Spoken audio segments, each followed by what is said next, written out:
بسم اللہ الرحمن الرحیم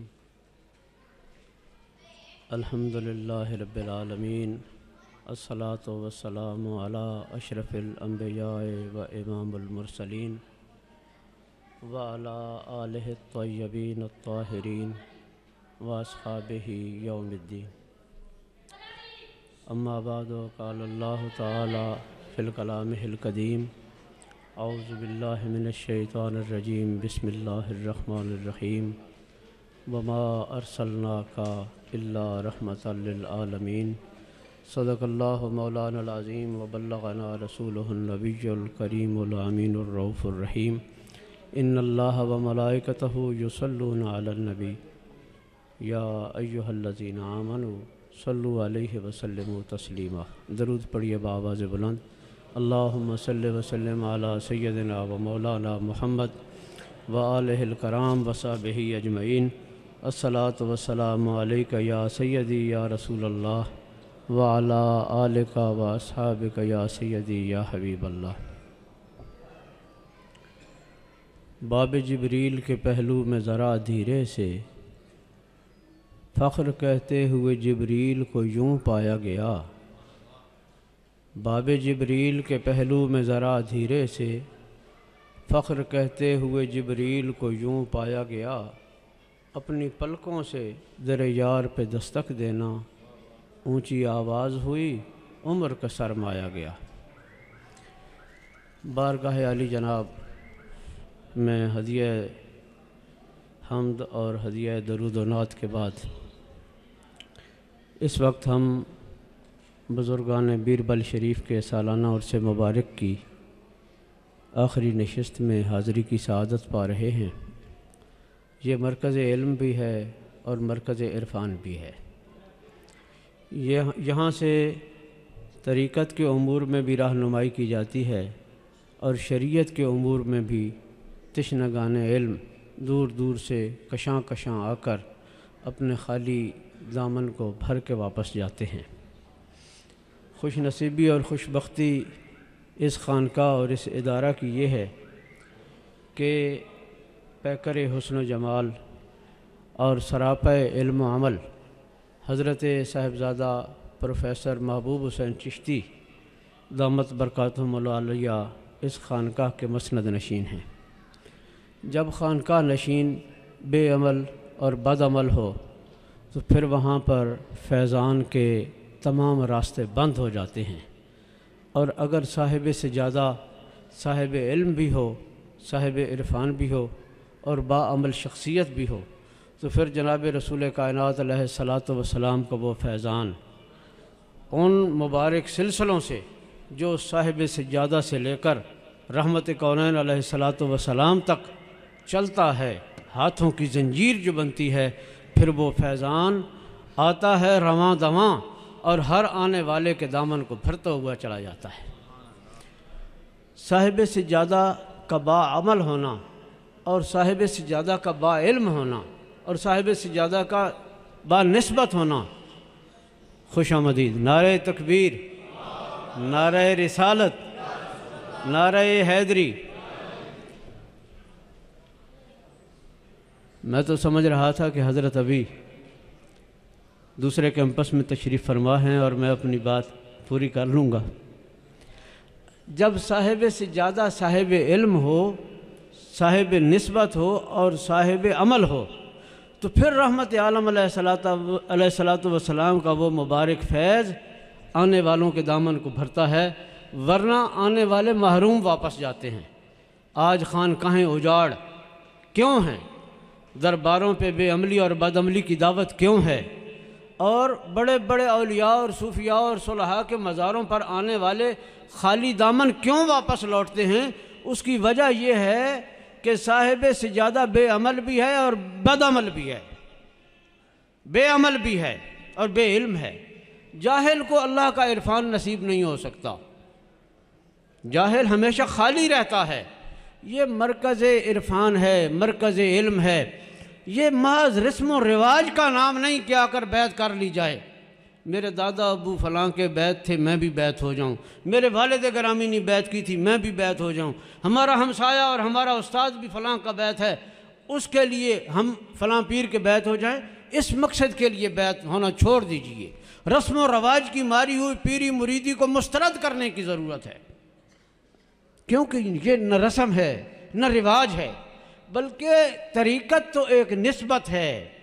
یہ سلسلہ کیا ہے؟ سلسلہ چشتیہ، سلسلہ نقشبندیہ، سلسلہ قادریہ، سلسلہ سہروردیہ۔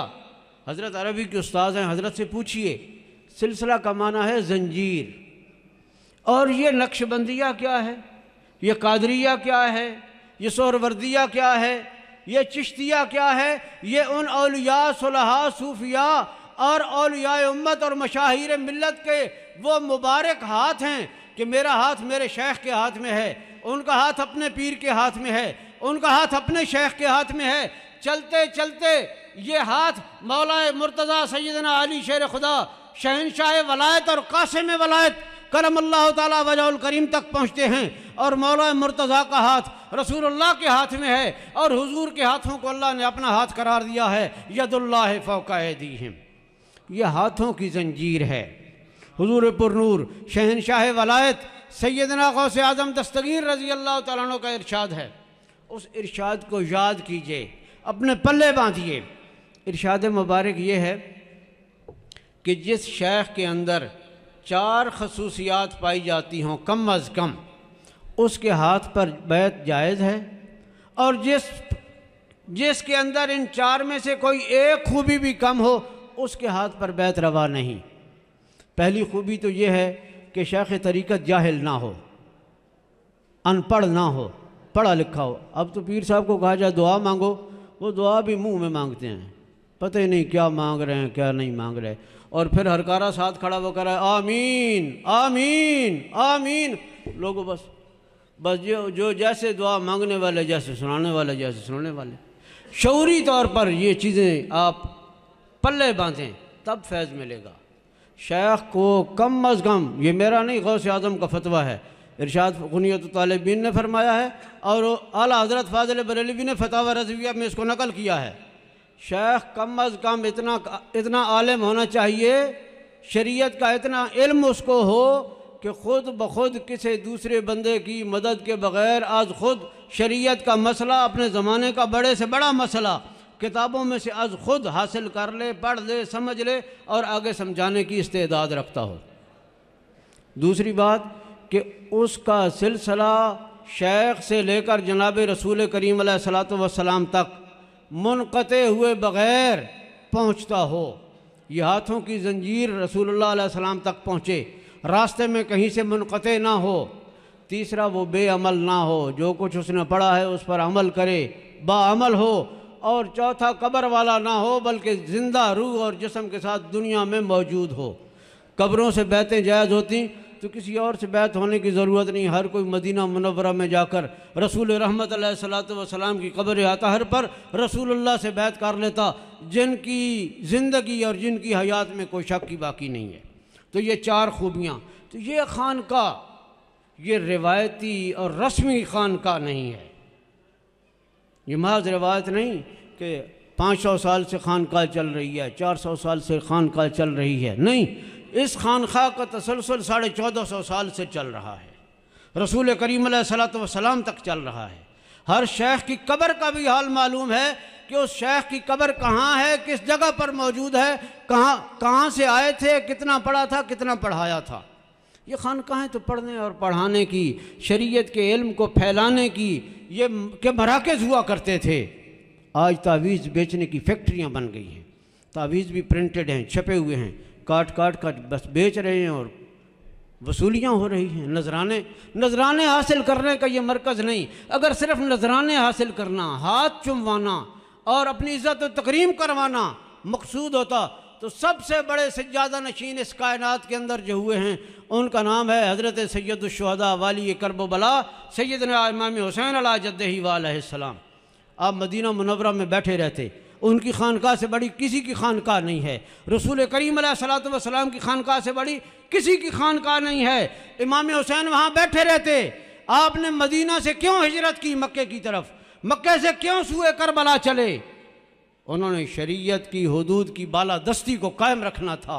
انہوں نے حضور علیہ الصلوۃ والسلام کی شریعت کو منہدم ہوتے دیکھا تو آپ نے اس کو منہدم ہوتے ہوئے اپنے سامنے، یہ نہیں کہ آپ نے رخصت کا راستہ اختیار فرماتے، کہتے میرا سیاست سے کیا ہے، میں تو یہاں پر بیٹھا ہوں، سجادہ نشین ہوں، میں تو کسی کو ووٹ نہیں دیتا، میں ووٹ دوں، چلو میرے ووٹ سے کیا ہوتا ہے، ایک دو ووٹوں سے کوئی بات نہیں ہے، تو کوئی نہیں، یزید بنتا ہے تو بن جائے، لوگ صدر بن جاتے ہیں، پریزیڈنٹ بن جاتے ہیں، اقتدار میں آ جاتے ہیں، آتے رہیں۔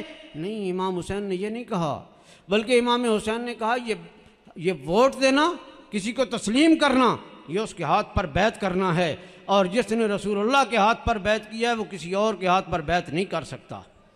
آپ نے رخصت کا نہیں، عزیمت کا راستہ اختیار فرمایا، آپ نے نذرانوں کو ترجیح نہیں دی، آپ نے ہاتھ چموانے کو ترجیح نہیں دی، بلکہ کربلا کے میدان میں اپنی جان اور اپنا سارا خانوادہ اور اپنے سارے اعزاء و اقرباء کو قربان کر دیا، اور کہا کہ میری زندگی کا مقصد تب ہے کہ میں حضور کی شریعت کی بالادستی کے لیے کھڑا ہو جاؤں، میں حضور کی شریعت کی پہرہ داری کروں، یہ میرے لیے تکریم ہے، میری زندگی کا مقصد تیرے دین کی سرفرازی، میں اسی لیے مسلمان، میں اسی لیے نمازی۔ یہ خانقاہ کا مقصد فقط یہ ہے کہ رسول اللہ علیہ الصلوۃ والسلام کی شریعت پڑھی جائے، پڑھائی جائے، حضور کا دین سمجھا جائے، دوسروں کو سمجھایا جائے۔ یہ خانقاہ بیربل شریف، چاہے اس کو ادارہ معین الاسلام کا نام دو، چاہے اس کو خانقاہ کا نام دو، چاہے اس کو مسجد کا نام دو، چاہے اس کو دربار کا نام دو، چاہے اس کو آستانہ عالیہ کہو، جو بھی کہو، یہ مرکز اسی مرکز کا تسلسل ہے جو مدینہ منورہ میں اصحاب صفہ کے چبوترے سے شروع ہوا تھا، یہ اسی کا تسلسل ہے جو مدینہ منورہ میں رسول اللہ علیہ الصلوۃ والسلام نے جس خانقاہ کی بنیاد رکھی تھی، یہ خانقاہ اسی کا تسلسل ہے۔ ان خانقاہوں سے اپنا تعلق توڑ دو جو محض رسم و رواج کی ماری ہوئی پیری مریدی کی طرف بلا رہے ہیں، نہیں، ہر اس خانقاہ کے خادم رہو جو حضور کی شریعت اور حضور کے دین کے ابلاغ اور اس کے فروغ اور شریعت کی بالادستی کے لیے کام کر رہے ہیں۔ صاحبزادہ پروفیسر محبوب حسین چشتی، سبحان اللہ، ان کا وجود اللہ کے انعامات میں سے ایک انعام ہے۔ اللہ ان کو عمر خضری عطا فرمائے، ہماری زندگیاں خدا ان کو عطا فرما دے کہ یہ ایک فیض رسان شخصیت ہیں، غریبوں، مساکین، فیس کے لیے نہیں۔ آج کل تو تعلیم بھی کمرشل ہو گئی، حالانکہ یہ صدقہ جاریہ تھا، یہ کوئی تجارت نہیں ہے تعلیم، بلکہ یہ مشن ہے، اور عام مشن نہیں، رسول اللہ کا مشن ہے، یہ نبی پاک صاحب الاولاق علیہ الصلوۃ والسلام کا مشن ہے۔ یتیموں کو، مسکینوں کو، بے سہارا لوگوں کو، جن کو کھانے کے لیے روٹی نہیں ملتی، پہننے کے لیے کپڑا نہیں ملتا، دور دراز سے لا کر ان کی عزت نفس کو مجروح کیے بغیر اپنے پاس ٹھہرا کر روٹی، کپڑا، مکان اور رہائش دینے کے ساتھ ساتھ اصل مقصد رسول اللہ کی شریعت سیکھو، رسول اللہ کا دین سیکھو، اور صرف یہ نہیں کہ ایک مولوی بنا کر، آبلہ مسجد بنا کر ایک جگہ پر ایک مسجد میں چٹورا بٹھا دیں، نہیں، اس کو عصری علوم سے آگاہ کرنا، عصری علوم سے آراستہ کرنا کہ وہ اس معاشرے، اس تہذیب، اس ملک، اس ملت اور رسول اللہ کی امت کا ایک بہترین فرد بنے، ایسا فرد کہ جیسے افراد رسول کریم علیہ الصلوۃ والسلام نے تیار فرمائے تھے، وہ رجال کار، وہ رجال دین، چاہے صہیب روم سے آ رہا تھا، بلال حبش سے آ رہا تھا، کوئی کہیں سے، کوئی کہیں سے، ساری دنیا اس زمانے میں جب نہ کوئی ٹیکنالوجی تھی، نامد و رفت کے ذرائع تھے، اور مدینہ طیبہ میں بھی قحط تھا، وہاں بھی رزق کی فراوانی نہیں تھی، ہاں رسول اللہ علیہ الصلوۃ والسلام کے دامن رحمت کی جو وہ فراوانیاں اور اس کی مبارک شعائیں سارے عالم کو منور کر رہی تھیں۔ حضور کے دامن رحمت میں دور دراز سے سینکڑوں اور ہزاروں میلوں کے سفر کر کے، بلکہ غلام بن کر آتے تھے، حضور غلاموں کو خرید کر، آزاد کر کے، اپنے پاس بٹھا کے رحمت عالم علیہ الصلوۃ والسلام نے ان کی تربیت فرمائی، اور آخری دن جو میرے اور آپ کے آقا مولا علیہ الصلوۃ والسلام نے خطبہ ارشاد فرمایا، اس خطبے کے موقع پر آپ نے ارشاد فرمایا تھا کہ لوگوں بتاؤ اللہ کا پیغام میں نے تم لوگوں تک پہنچایا ہے یا نہیں پہنچایا؟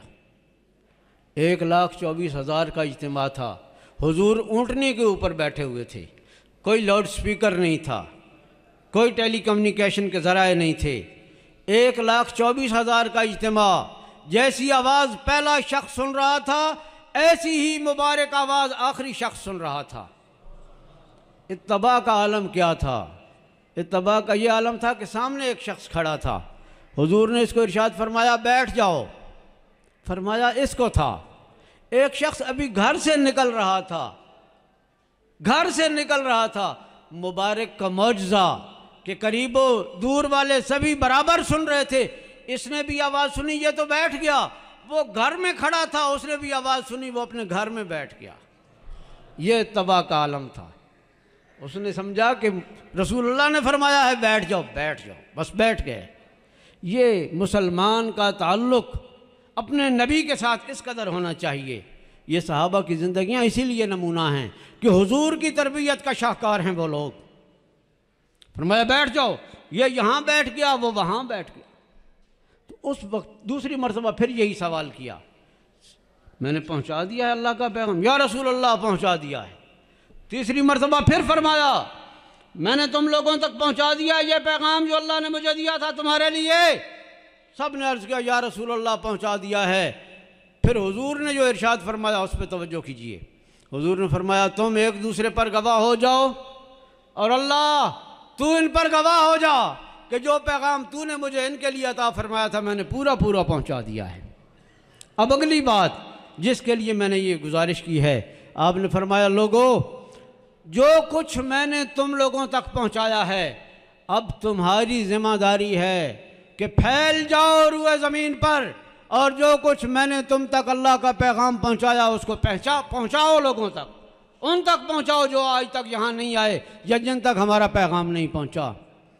تو اس وقت جس صحابی کے گھوڑے کا رخ مشرق کی طرف تھا وہ مشرق کی طرف روانہ ہو گیا، جس کی سواری کا رخ مغرب کی طرف تھا وہ مغرب کی طرف روانہ ہو گیا۔ اس نے اتنا بھی گوارا نہ کیا کہ میں کوئی راہ متعین کروں، یہ سوچا کہ حضور نے یہ ذمہ داری سونپی ہے کہ پھیل جاؤ روئے زمین پر اور اللہ کا پیغام اور میری شریعت کا پیغام دوسرے لوگوں تک پہنچاؤ۔ اس وقت یہ دین کے ابلاغ کا کام رسول اللہ علیہ السلام نے سونپا، خطبہ حجت الوداع کے موقع پر سونپا، اور یہ لوگ پہنچے، پھیلے۔ یہ خطہ جس میں ہم بس رہے ہیں یہ خطہ بڑا مبارک خطہ ہے۔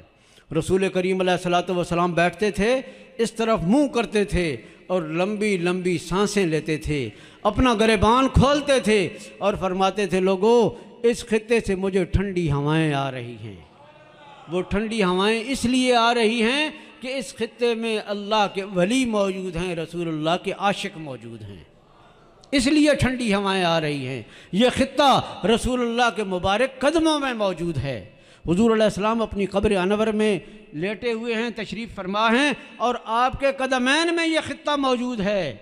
مسلمان سوچ کہ اللہ نے اس خطے کے مسلمان کو اتنا بڑا مرتبہ عطا فرمایا ہے، اتنا بڑا مقام عطا کیا ہے، اور اس مسلمان کی بھی کوئی ذمہ داری ہے کہ وہ اللہ کے اس انعام اور رسول اللہ کی اس شفقت کا کوئی نہ کچھ شکریہ ادا کرنے کی کوشش کرے، اور وہ یہی ہو سکتا ہے جو اس طرح کے خانقاہ نشین ادا کر رہے ہیں۔ اب ہر کوئی چاہے کہ میں پروفیسر محبوب حسین بن جاؤں، میں ایسی خانقاہ قائم کروں، تو یہ ممکن نہیں۔ یہ انہی کا کام ہے۔ میری، آپ کی اور باقی لوگوں کی ذمہ داری ہے کہ ہم ان کے دست و بازو بنیں، ان کے اس مشن کو آگے پھیلائیں، اپنے بچوں کو داخل کروائیں، اپنے وسائل یہاں پر جمع کروائیں۔ اس ادارے پر اتنے اخراجات لاکھوں روپے ماہانہ خرچ ہوتے ہیں، اپنے وسائل ادھر ادھر ضائع اور برباد کرنے کے بجائے اللہ کے دین کے ابلاغ کے لیے اس مرکز کی طرف ہم پہنچائیں، اور اس پہ یہ نہیں کہ اپنا نذرانہ پیش کر کے ہم سوچیں کہ صاحبزادہ صاحب ہمارا شکریہ ادا کریں گے، بڑی مہربانی حاجی صاحب آپ نے 2 لاکھ روپیہ بھیجا ہے۔ نہیں، بلکہ زندگی بھر دل کی گہرائیوں سے قبر کی کندھوں تک ان کا شکریہ ادا کرو کہ آپ کے وسیلے سے اللہ نے میرے مال کو اپنے دین کی خدمت کے لیے قبول فرمایا ہے، ورنہ نام کے لیے، شہرت کے لیے اور اپنی قدر پیدا کروانے کے لیے پیسے دینے کا کوئی فائدہ نہیں۔ وہ پیسہ بھی ضائع ہو جاتا ہے، اللہ کے ہاں اجر بھی ضائع ہو جاتا ہے۔ اپنا خلوص، ہاں کچھ لوگوں کو یہ مرض ہوتی ہے میرا اعلان ہو جائے، میرا نام آ جائے، دیوار پر نام لکھ دو یہ کمرہ فلاں نے بنوایا ہے، بھائی وہاں پر نام تو لکھ دیا، کوشش یہ کرو کہ تمہارا نام اللہ کے رجسٹر میں آ جائے، یہ دارالعلوم کی مسجد فلاں نے بنوائی ہے، یہ دارالعلوم کے فلاں بلاک فلاں نے بنوایا ہے، اللہ کے رجسٹر میں آ جائے۔ بندوں کے رجسٹر میں نہ بھی آئے تو کوئی حرج نہیں۔ اپنے دلوں کے قبلے کو درست کرنے کی ضرورت ہے، شعور کو بیدار کرنے کی ضرورت ہے۔ انما الاعمال بالنیات کی یہی تفسیر ہے، اپنی نیت کا قبلہ درست رکھو اور پھر باقی معاملات اللہ رب العالمین پر چھوڑ دو۔